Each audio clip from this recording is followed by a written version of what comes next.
ప్రియమైన దేవుని సంగమా, ఈరోజు మనకు దేవుడు ఇచ్చిన ప్రవచన వాక్యం ఇది. సామెతలు 1వ అధ్యాయము 25వ వాక్యము. నేను చెప్పిన బోధ ఏమియో మీరు వినక త్రోసి వేసితిరి, నేను గద్దింపగా లోబడకపోతిరి.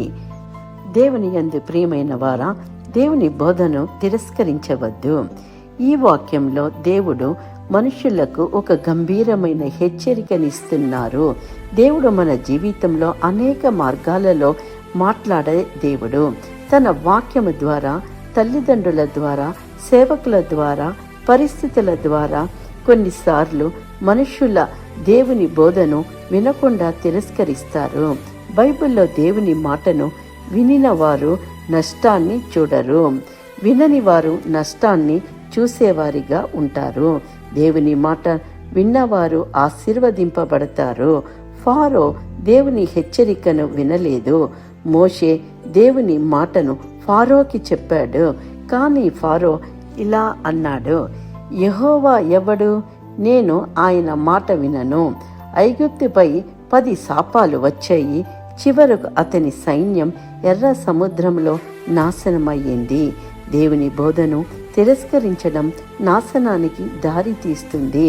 సౌలు దేవుని ఆజ్ఞను పూర్తిగా పాటించలేదు. దేవుడు అమలేకులకు పూర్తిగా నాశనం చెయ్యమని చెప్పాడు. కానీ సౌలు దేవుని మాటను పూర్తిగా పాటించలేదు. అప్పుడు సమూయేలు ఇలా అన్నాడు, విధేయత బలి కంటే మేలు. దేవుడు సౌలు నుండి రాజ్యాన్ని తీసివేసెను.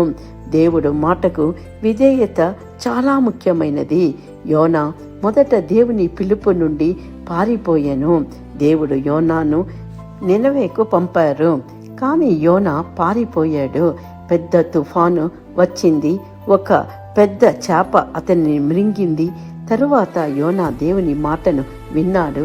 దేవుని మాట నుండి పారిపోతే దేవుడు మళ్ళా మనలను తిరిగి పిలుస్తారు.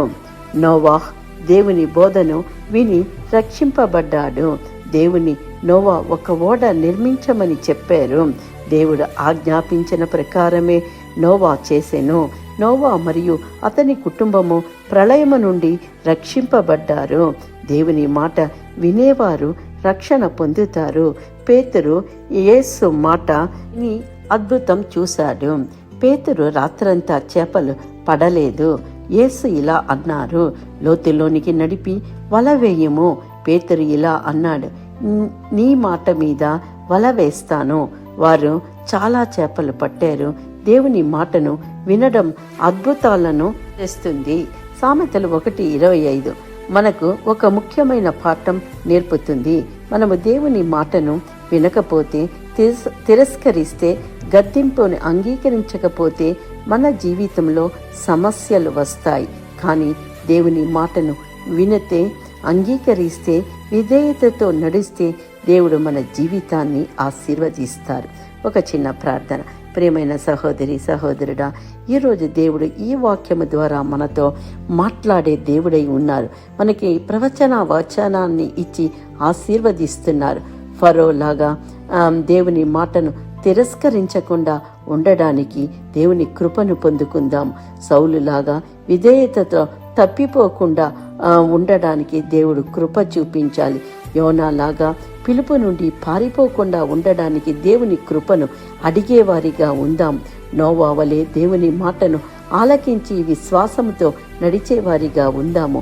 పేదరులాగా మాట మీద అడుగు వేసే ధైర్యాన్ని పొందుకుందాము. ఈ వాక్యము మనకని ప్రవచిస్తున్నారు. ఈ వాక్యాన్ని మనకని స్వతంత్రించుకుందాము, ఆశీర్వదింపబడదాము. Amen. Please like, comment and subscribe. Thank you.